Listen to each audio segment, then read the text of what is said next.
ഇന്ന് നമുക്ക് എളുപ്പത്തിൽ നല്ല ടേസ്റ്റിൽ ഉണ്ടാക്കാൻ പറ്റുന്ന നല്ലൊരു മക്രോണി റെസിപ്പിയാണ് കേട്ടോ. ഡിന്നർ സമയത്തൊക്കെ കുട്ടികൾക്കൊക്കെ സ്പെഷ്യലായിട്ട് എപ്പോഴെങ്കിലുമൊക്കെ ഒന്ന് വേണമെന്നൊക്കെ ഉണ്ടെങ്കിൽ ചെയ്തു വെക്കാൻ പറ്റുന്ന നല്ലൊരു റെസിപ്പിയാണിത്.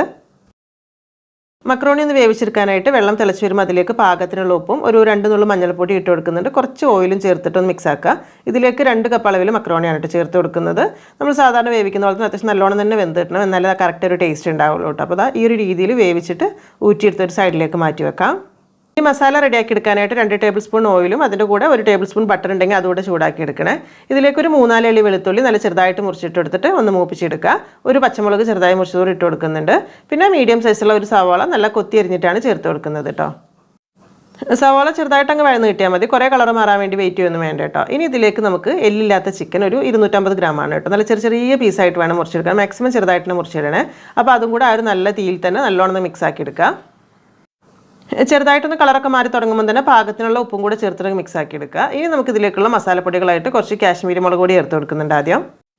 ഇനി ചെറിയ 1 ടീസ്പൂൺ മാത്രം മല്ലിപ്പൊടി ഇട്ട് കൊടുക്കുക. അതിൻ്റെ കൂടെ തന്നെ കുറച്ചൊരു ജീരകത്തിൻ്റെ പൊടി, ചെറിയ ജീരകത്തിൻ്റെ പൊടി ഒരു 1/2 ടീസ്പൂൺ അളവിലും കുറച്ചൊരു ചാറ്റ് മസാല നമ്മളിതിൽ സ്പെഷ്യലായിട്ട് ചേർക്കുന്നുണ്ട്. അപ്പോൾ ആ ഒരു ഫ്ലേവർ കിട്ടാൻ വേണ്ടിയിട്ടാണ്. പിന്നെ ഒരു 2 നുള്ളു മാത്രം ഗരം മസാല, കൂടുതൽ വേണ്ട. എന്നിട്ട് ഇതെല്ലാം കൂടെ നല്ലോണം മിക്സ് ആക്കി എടുക്കുക കേട്ടോ. ആ ഒരു മസാലപ്പൊടികളെ പച്ചമണമൊക്കെ ഒന്ന് മാറി വന്നോട്ടെ. ഈ സമയത്തിന് ഇതിലേക്ക് ഒരു ചെറിയ ക്യാരറ്റ് ചെറുതായി മുറിച്ചതും ക്യാപ്സിക്കോ ഇതുപോലെ ചെറുതായി മുറിച്ച് ചേർത്ത് കൊടുക്കുന്നുണ്ട്. പിന്നെ ഇതിൽ ക്യാപ്സിക്കത്തിൻ്റെ ടേസ്റ്റ് ഇഷ്ടമില്ലെങ്കിൽ ഒഴിവാക്കാം കേട്ടോ. കാരണം ആ ഒരു ക്യാപ്സിക്കത്തിൻ്റെ ഒരു വേറെ തന്നെ രുചിയാണ്. അപ്പോൾ അതില്ലാതെ തന്നെ നല്ലൊരു മസാലയാണ്. അപ്പോൾ വേണ്ടാത്തവർക്ക് അത് ഒഴിവാക്കാം. എല്ലാം കൂടെ ഒന്നങ്ങ് വഴറ്റിയെടുത്ത ശേഷം ഇതിലേക്ക് ചെറിയൊരു തക്കാളി നല്ല ചെറുതായി മുറിച്ചിട്ട് എടുത്തിട്ട് അതുകൊണ്ട് അങ്ങ് വഴറ്റിയെടുക്കുന്നുണ്ട് കേട്ടോ. ചെറുതായിട്ടൊന്നങ്ങ് ഉടഞ്ഞു വന്നോട്ടെ. ഈ സമയത്തിന് ഇതിലേക്ക് കുറച്ച് സോസ് കേട്ടോ, ടൊമാറ്റോ കെച്ചപ്പും ചില്ലി സോസുമാണ് ചേർത്ത് കൊടുക്കുന്നത്. അതിൻ്റെ കൂടെ തന്നെ കുറച്ച് സോയ സോസും.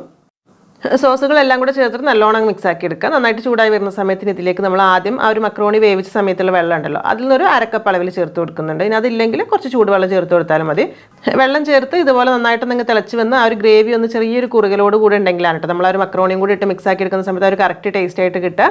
ആ ഒരു മക്രോണി മുഴുവനായിട്ട് അങ്ങ് ചേർത്ത് കൊടുത്ത് നന്നായിട്ട് അങ്ങ് മിക്സ് ആക്കി എടുക്കുക. എന്നിട്ട് വളരെ ചെറിയ തീയിൽ ഒരു 2 മിനിറ്റ് ഒന്ന് അടച്ച് വെച്ച് കൊടുത്താൽ കുറച്ചുകൂടെ നിങ്ങൾ സെറ്റായിട്ട് കിട്ടും കേട്ടോ. ലാസ്റ്റ് ഇതിലേക്ക് കുറച്ചൊരു കുരുമുളക് പൊടി ചേർത്ത് കൊടുക്കുന്നുണ്ട്. എരിവ് നോക്കിയിട്ട് മാത്രം മതി. അതിൻ്റെ കൂടെ തന്നെ ഒരു ഇത്തിരി മല്ലിയില ചെറുതായി മുറിച്ചതോടെ ഇട്ട് മിക്സ് ആക്കി എടുത്തു കഴിഞ്ഞാൽ നമ്മുടെ മക്രോണി റെഡി ആയിട്ടോ. എപ്പോഴും ഒരേ രീതിയിലൊക്കെ ഉണ്ടാക്കുമ്പോൾ കുട്ടികൾക്കൊക്കെ വേണ്ടിയിട്ട് ഈ ചാറ്റ് മസാലയുടെ ഫ്ലേവറൊക്കെ ഇഷ്ടപ്പെടുകയാണെങ്കിൽ ഈ ഒരു രീതിയിൽ ചെയ്ത് നോക്കാം. വളരെ സിമ്പിളല്ലേ ഉണ്ടാക്കാനും. അപ്പോൾ വീഡിയോ കണ്ടിട്ട് ഇഷ്ടമായിട്ടുണ്ടെങ്കിൽ ഒന്ന് ലൈക്ക് ചെയ്യാനും ഷെയർ ചെയ്ത് സപ്പോർട്ട് ചെയ്യാനും കൂടെ മറക്കരുത് കേട്ടോ. താങ്ക്